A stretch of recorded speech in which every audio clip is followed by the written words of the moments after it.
வணக்கம். என் பேர் டாக்டர் சுசித்ரா. இன்றைக்கி நான் உங்ககிட்ட ஷோல்டருக்கான தோள்பட்டைக்கான ஒரு பயிற்சி சொல்லித்தர போகிறேன். இது நான் ஏற்கனவே போட்ட வீடியோ தான். ஆனால் ஒரு கடைசி ஒரு வாரத்துலேயே ஒரு 2 பேஷண்ட்டாவது பார்த்துட்டேன். அவங்களுக்கு ஒரு தடவை தினம் பண்ணால் போதும் அப்படின்னு அவங்களுக்கு சொன்னேன்.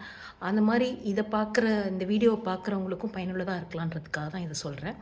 தினம் ஒரு தடவை பண்ணுங்கள். உங்களுக்கு தோள்பட்டையில் பிரச்சனை இருக்கோ இல்லையோ, இருந்ததுன்னா கொஞ்சம் கொஞ்சமாக ஜாஸ்தி பண்ணி உடனே ஜாஸ்தி பண்ணக்கூடாது.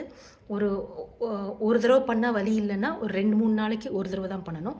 அப்புறம் 3 தடவை 4 தடவை அந்த மாதிரி கொஞ்சம் கொஞ்சமாக ஜாஸ்தி பண்ணி நீங்கள் 20 வரைக்கும் இல்லை 10 வரைக்கும் பண்ணலாம். ஆனால் வலியே இல்லாதவங்க கூட தினம் ஒரு தடவை பண்ணுங்கள். அதுதான் என்னுடைய ஆலோசனை. இப்போ பண்ணி காமிக்கிறேன்.